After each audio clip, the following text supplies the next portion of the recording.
हमें आईएएस बनना है ना, तो प्री एग्जाम नहीं है हमारा मकसद।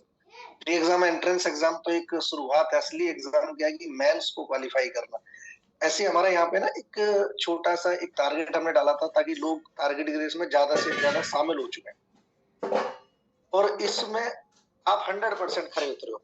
ये समझ लो जो प्री एग्जाम था उसमें 100% आप खरे उतरे हो, बहुत बहुत बधाई आप लोगों को। लेकिन ये खराब हो जाएगा ना, जैसे प्री एग्जाम बेकार है अगर मेंस क्वालिफाई नहीं हुआ तो। ऐसे ही अगर बनंजा हमने इसी रेशियो में क्वालिफाई नहीं करे ना, तो हमारा ये बेकार है। सबसे पहली बात, प्रत्येक वो व्यक्ति जिसने मनाली क्वालिफाई किया, ये गोवा क्वालिफाई किया, वो 100% बोनांजा क्वालिफाई करना चाहिए। देखो आप सोच के चलो, अगर कोई व्यक्ति ऐसा दिमाग लगा रहा है आपके साथ, उसने सोचा चले टारगेट दिया हुआ है, मनीष सर ने मुझे गोवा का टारगेट दे दिया, मैं एक काम करता हूँ जुगाड़ जुगड़ करके कैसे 400 एसपी डाल देता हूँ, चला मनाली नहीं तो क्या होगा, गोवा तो चला ही जाऊंगा। ठीक है, गोवा चला जाएगा, गोवा उसको हम भेजेंगे भी, लेकिन बिजनेस थोड़ी आ जाएगा। हमारा इस बिजनेस में मकसद कोई गोवा या मनाली जाना थोड़ा ही है, हमारा मेन मकसद तो कुछ और है। ये गोवा मनाली तो छोटा सा पड़ाव है, एक छोटा सा पड़ाव है ये तो, उसमें तो इस इंस्पिरेशन है उसके अंदर ही ना। तो इसको बिल्कुल भी सीरियस। आपके पास उन लोगों की 100% लिस्ट होगी जिन लोगों को आपने बोनंजा छोटा वाला बोनंजा क्वालिफाई कराया, उन लोगों का 100%, उनका 100% होना चाहिए। अब सोचो जिसने 5-6 हफ्ते तक एवरेज मेंटेन कर दिया गया हो और वो आगे मेंटेन ना करे, तो इसका मतलब तो यही समझा जाएगा कि वो जुगाड़बाजी करके कैसी गोवा क्वालिफाई करना चाहता है। ठीक है, तो बी सीरियस अबाउट इट। हमने एक मनाली रेसर्स के नाम से, बोनंजा रेसर्स के नाम से ग्रुप बनाया था।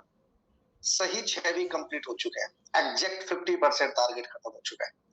आपको अपने बोनंजा रेसर के हर व्यक्ति का देखना चाहिए कि इसका 50% टारगेट खत्म हुआ है या नहीं हुआ, और उसके लिए फिर आगे की प्लानिंग करनी चाहिए।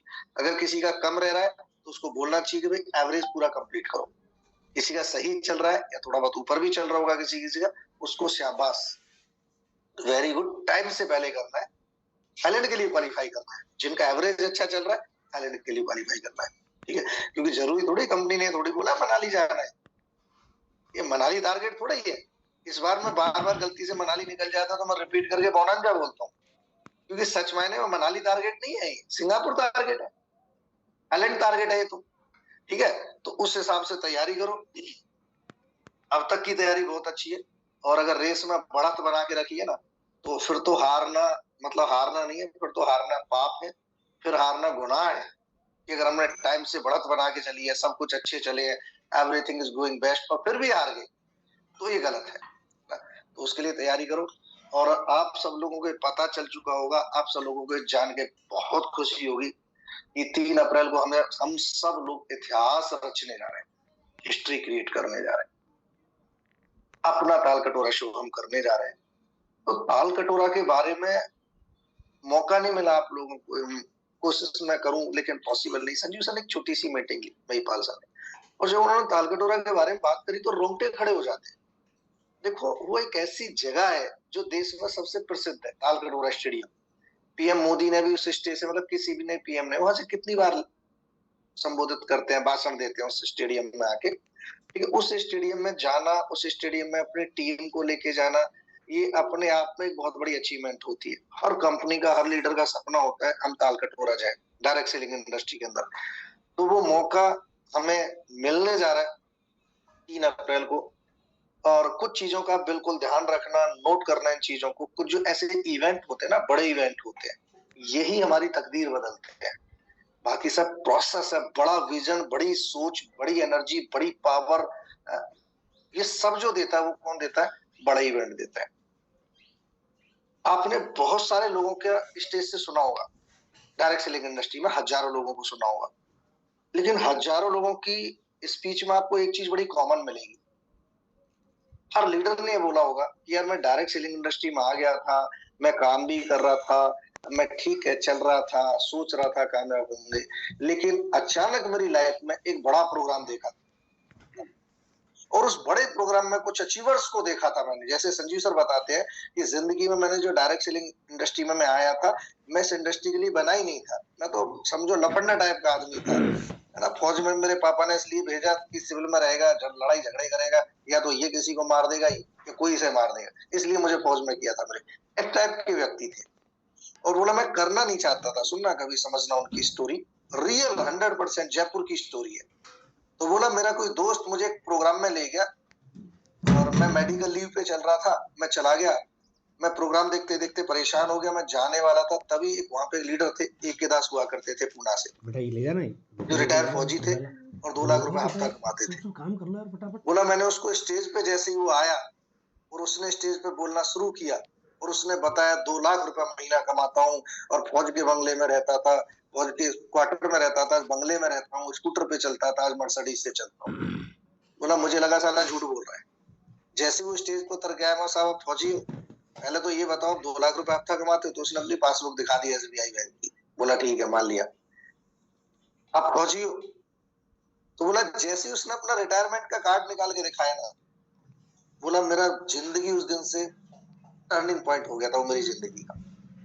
यार एक रिटायर फौजी, एक ऐसी अपॉर्चुनिटी जहां से एक रिटायर फौजी 2 लाख रुपए हफ्ता कमा सकता है, ये बात मेरे दिल में लग गई। और बोला मैं जिस सीट पे बैठा था, सोफे पे बैठा था, तो मैंने अपने साथी जो इन्हें ज्वाइन कराने के लिए लेके गया था, तो मैंने उसको ज्वाइन करा के लेके गया था। बोला मैंने उसको बोला भाई अपा भी बिजनेस कराएंगे। अब कैसे कैसे गधे होते हैं इस दुनिया में। आप देखो, जो व्यक्ति ने शो दिखाने लेके गया, मोटिवेट करने के लिए लेके गया, वो बोल रहा है, बोला 2 बनाने भारी पड़ जाते हैं, ज्यादा जोश में बतावे। संजीव सर को उसने बोला, बोला 2 बनाने भारी पड़ जाते हैं। बोला अगली बार तुझे संजीव कुमार ना उस सामने वाली स्टेज पे मिलेगा। और आज देखो दुनिया बदल दी डायरेक्ट सेलिंग की। हर व्यक्ति की जिंदगी में, हर नेटवर्कर की जिंदगी में कोई ना कोई एक ऐसा टर्निंग पॉइंट लेके आया होगा जहां से उसकी सोच बदली होगी, उसका माइंड बदला होगा, उसके अंदर विश्वास पैदा हुआ होगा। दोस्तों अगर मैं असली केस में अपनी जर्नी की बात करूं, मैंने बहुत बार आपने सुना होगा 28 मई 2017 को असली केस वेलनेस ने एक शो किया था ताल कटोरा में। मैं ज्वाइन नहीं था, आप में से कोई नहीं था, पटेल सर भी नहीं थे। उस शो में संजीव सर ने मुझे ऐसे ही बुला लिया था, मैं मोरिंगो छोड़ चुका था, फ्री टाइम था मेरे पास। उस शो में गया था, रत्नामाला की मैंने एंट्री देखी थी, स्टार सफायर बनी थी, महिपाल सर की मैंने स्पीच सुनी थी, कुरनाल सर की मैंने स्पीच सुनी थी कि मैं 17 साल का फेलियर, 17 साल मैंने धक्के खाए इस इंडस्ट्री में, 17 साल लोगों ने मेरा खून चूसा है, लेकिन असली बेस वेलनेस में 1 साल में करोड़पति बना हूं। मुझे पता चल गया था इस प्लेटफॉर्म में ताकत है, जहां 17 साल का फेलियर 1 साल में 1 करोड़ कमा सकता है, उस प्लेटफॉर्म में कितनी ताकत हो। कुलदीप मुदगिल को सुना था, इन सबको सुन के विजन बदला, सोच बदली, एक द्वारा से एक एनर्जी आई और आपको पता है फिर से पीछे मुड़ के नहीं देखा। व्यक्ति की जिंदगी में कोई ना कोई ऐसा टर्निंग पॉइंट आया होगा। तो आज वो हमारे सामने, आपकी टीम में पता नहीं कौन ये सोच लेके आ जाए, वहां से कौन ये सोच लेके आ जाए, किसी को नहीं पता। और कोई लेके आए या नहीं आए, अगर हमारे माइंड में सोच डेवलप हो गई ना, तो ये अपने आप में एक बहुत बड़ी बात है। दोस्तों अगर आप कहीं निकल नहीं रहे हो तो कैमरे ऑन रखो, ठीक है। तो ये एक बहुत बड़ी बात होती है इस दुनिया में।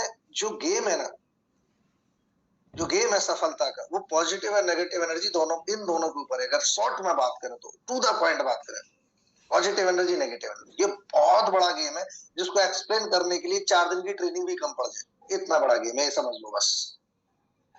संजीव सर बोलते हैं गॉड क्या है, भगवान क्या है? God is a positive energy. ना किसी ने देखा, ना सत्यता, मतलब ना, बातों को गलत मत लेना, एक बात जो मैं समझाना चाह रहा हूँ, सिर्फ पॉजिटिव एनर्जी है। जंगल में जा रहे हैं, डर लग रहा है, बोलो हनुमान चालीसा पढ़ो।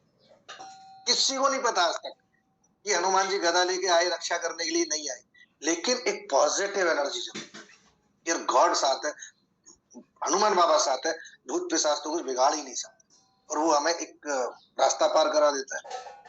जब जब हम दुविधा में होते हैं, परेशान होते हैं, भगवान की पूजा करते हैं, तो भगवान आते नहीं आते पता नहीं, लेकिन अंदर से पॉजिटिव एनर्जी जरूर आ जाती है कि यार भगवान साथ में, कुछ नहीं हो, और सब काम सिद्ध हो जाते हैं। तो वो शो क्या है, वो एक पॉजिटिव एनर्जी का पावर हाउस है, और वहां से हमें सच में विश्वास आता है, हमारी अंतरात्मा को विश्वास आता है, विजन, वो माहौल देख के कि यार हम भी कामयाब हो सकते हैं, और कामयाब होने के लिए ही बने हैं। और जिस दिन ये विश्वास आ गया, मैंने हमेशा बोला है आपको, दुनिया की कोई ताकत पैदा ही नहीं जो फेल कर दे। ठीक है, तो इस शो की तैयारी कर दो। आपके शायद मनीष डोंगरी सर के एड्रेस पे पास पहुंच जाएंगे, शायद आज आपके पास पहुंच रहे हैं। फ्री में पास प्रमोट नहीं करना है, ध्यान रखना। आज पास ले ले, कल पैसा दे देंगे, डबल काम नहीं करना है। आज पास देने के, कल पैसा लेने के, बकवास। 1000 का पास है भैया, तुरंत निकाल। एक ऐसा शो जो जिंदगी बदल के रख देगा, एक ऐसी पिक्चर, एक ऐसी रियल पिक्चर जो रियल हीरोज पे डिपेंड करती है। हम फेक पिक्चर देखने जा पापा आपने दूध पी लिया।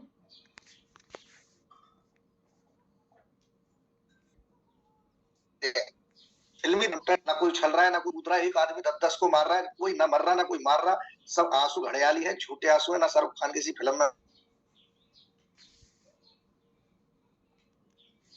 मरा, उस एकता कपूर का एक सीरियल था, उसमें हीरो को मार दिया गया था, तो लोगों के मेल गए थे एकता कपूर के पास, इसे जिंदा करो। अरे वो जिंदा ही है, ठीक है, वो मरा नहीं है। 2 रुपए के मक्के के दाने 200 रुपए में खा के आते हैं पॉप के साथ, और फिर सेल्फी लेके आते हैं, सेल्फी विद पॉपकॉर्न। अरे झूठी मूवी देखने के लिए 1000 रुपए खर्च कर रहे हो। एक ऐसी मूवी देख के आओ जो आपकी जिंदगी की हकीकत मूवी बन सकती है, जो रियल हीरोज पे डिपेंड है, जो हमारे आपके जैसे लोगों पे डिपेंड है। लोगों को लेके आओ। इस प्रोग्राम को हिट करने के लिए मैं आपको 2-3 पॉइंट बताता हूँ, डायरी में नोट करना, 100% अक्षर से फॉलो करना। ऐसा भी हुआ है कि ऐसे प्रोग्राम के बाद बिजनेस 4 गुना बढ़ा है लोगों का, 4 नंबर 1, याद रखना कि जितने भी एमराल्ड लोग हैं ना, एमराल्ड अपनी रिकॉग्निशन को ऐतिहासिक बनाने का मौका है। अच्छा, कोई एमराल्ड बनता है, हम क्या करेंगे, छोटा मोटा प्रोग्राम रखते हैं, गले में माला डालते हैं, पट्टा पहनाते हैं, चल भाई चल, वेरी गुड, मुबारक हो जी, एमराल्ड बन गई। अब सोचो उसी एमराल्ड को एक ऐसे स्टेज पे आने का मौका मिले जहां पीएम मोदी भी खड़े होते हैं, ताल कटोरा जैसी स्टेज पे 3000 लोगों के सामने एमराल्ड की रिकॉग्निशन लेने का मौका मिले, इससे बड़ा क्या हो सकता है।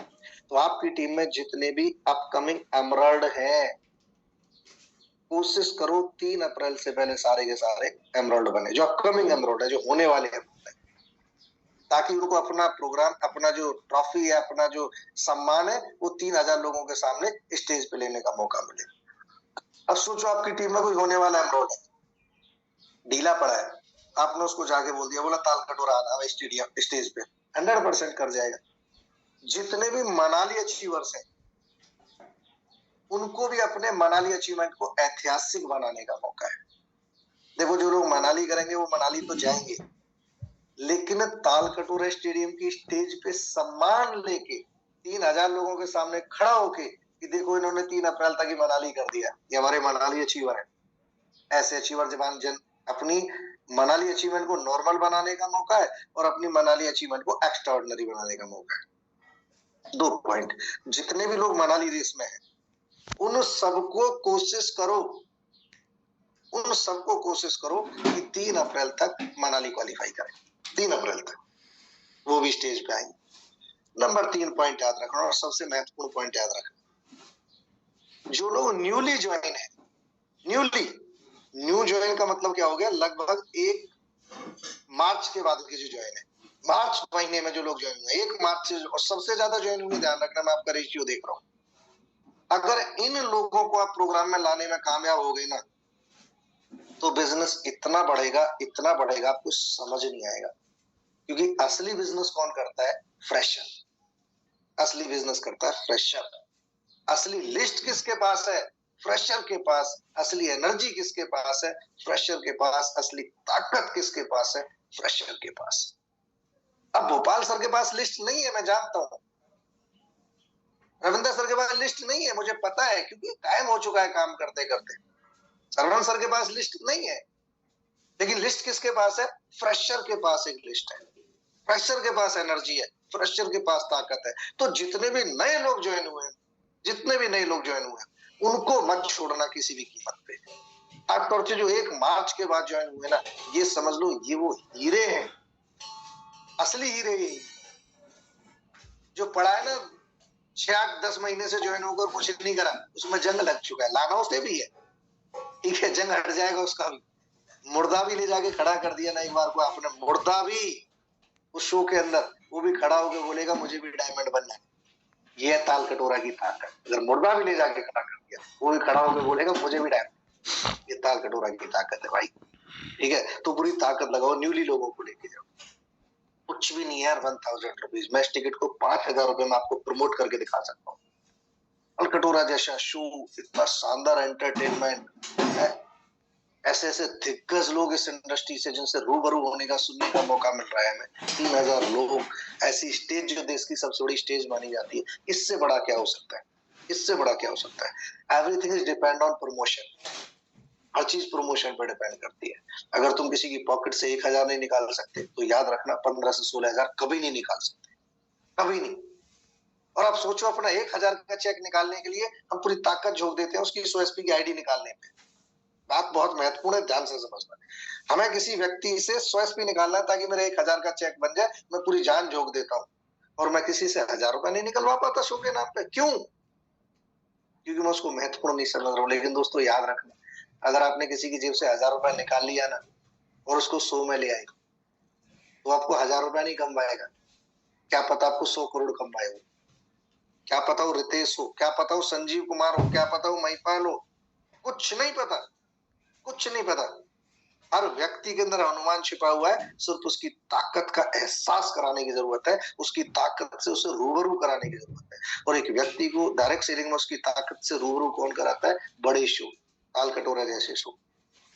तो तैयार हो जाओ, पूरी जान झोंक दो, पूरी ताकत लगा दो। एक ही नारा होना चाहिए 3 तारीख तक, चलो दिल्ली, है ना? ये किसका था मुझे ध्यान नहीं है, लेकिन एक ही नारा होना चाहिए, चलो दिल्ली।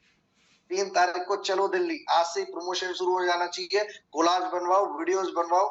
मैं भी कोशिश कर रहा हूँ, कुछ उसकी जो ग्लिम्स टाइप के होते हैं वो बनवा के ग्रुप में डालना शुरू करते हैं। टिकट आपके पास आज पहुंच जाएंगे, शायद मनीष सर के एड्रेस पे पहुंच रहे हैं, क्योंकि फॉर्म वहीं पे जाते हैं, तो इनके एड्रेस पे टिकट पहुंच रहे हैं। ठीक है, तो तैयारी करो, और वाकई में डायरेक्ट सेलिंग इंडस्ट्री में अपनी जिंदगी को बदलने का मौका बैठ रही है। रिजर्वेशन वगैरह कराना बिल्कुल बल्क में स्टार्ट कर दो। नाम वाम कोई नहीं पूछेगा, ऐसे ही करा दो। 20-30 रिजर्वेशन ऐसे ही करा दिए, किसी के भी नाम से। वहां कोई किसी के नाम पे कौन आ रहा है, इतनी भीड़ में कोई नहीं पूछता है। और जो 400-500 लोग आएंगे तो टीटी ऐसे ही हाथ जोड़ लेगा, बोला मुझे माफ करो, मैं कहाँ तक चेक करूंगा। ठीक है, तो करो तैयारी। हम लोग मिलते हैं ताल कटोरा में, उससे पहले बहुत जल्दी, शायद आज ही फाइनल हो जाएगा। आ रहा हूँ मैं, जोधपुर भी आ रहा हूँ, और भीम भी आ रहा हूँ मैं। थैंक यू और सर। वो मीटिंग बहुत महत्वपूर्ण होगी जो मैं आ रहा हूँ, उसमें अपने जितने लोगों को कन्वर्ट ले आएंगे, कोशिश करेंगे ऑन द स्पॉट टिकट देके भेजेंगे। वो मीटिंग आपका काम आसान कर देगी, है ना? उस मीटिंग में जान लगाना लोगों को। पेड नहीं है वो मीटिंग, पेड नहीं रखेंगे, बिना उसके रखेंगे। लेकिन उस मीटिंग में अगर आपने लोगों की भीड़ भर दी ना, तो आपका ताल कटोरा इजी हो जाएगा फिर। ठीक है, एक तो आप किसी को महत्व बताओ ताल कटोरा क्या है, और एक मैं जाके समझाऊं कि ताल कटोरा क्या है, तो आप समझना कि जितनी बड़ी अचीवमेंट से बातें डिलीवर होती है, तो लोगों को फर्क पड़ता है। ठीक है, करो तैयारी। और फिर से बहुत बहुत मुबारक आप लोगों को, बहुत शानदार आप लोगों ने रियली, मतलब ये दिल जीतने वाली मेहनत होती है, ये दिल जीतने वाली मेहनत जो आपने की है पिछले अपने मिनी बैनॉन्जा में। बहुत शानदार बैनॉन्जा किया है आपने, ऐसा ही करना चाहिए। और इस बैनॉन्जा को हम रिकॉर्ड ब्रेक कर देंगे, रिकॉर्ड ब्रेक, मैन बैनॉन्जा में कन्वर्ट करके। कुछ नहीं करना, थोड़ी सी एक्स्ट्रा मेहनत, थोड़ी सी एक्स्ट्रा ऑब्जर्वेशन, एक्स्ट्रा प्लानिंग, थोड़ी सी एक्स्ट्रा मॉनिटरिंग, थोड़ी सी। ऐसे नहीं कि बिल्कुल एक्स्ट्राऑर्डिनरी बनना है जिंदगी में। एक्स्ट्राऑर्डिनरी लोग टाई बना के नौकरी करते हैं, टाई लगा के। नेटवर्क नहीं करते, याद रखना। नेटवर्किंग ऑर्डिनरी लोग ही करते हैं, जो बातों को फॉलो करते हैं, वो नेटवर्किंग करते हैं। ठीक है, करो तैयारी। जल्दी आपको डेट देता हूँ, मैं आ रहा हूँ जोधपुर में। ठीक है, उसको भी हंगामेदार बनाएंगे, जबरदस्त उस मीटिंग को भी बनाएंगे। और वो मीटिंग 3 अप्रैल को हंगामेदार बना देगी, और 3 अप्रैल आपकी जिंदगी बना देगी। सिंपल सी बात है। ठीक है, तो करो तैयारी। जो लोग नियर एमरोल्ड है ना, वो रुकना नहीं चाहिए, एमरोल्ड बन के स्टेज पे मिलना चाहिए 3 तारीख को। जो मनाली जल्दी कर सकते हैं, कोशिश करो 3 तारीख तक मनाली कराओ, ताकि उनको भी स्टेज पे जाने का मौका मिले। आपका एक ब्रॉन्ज है,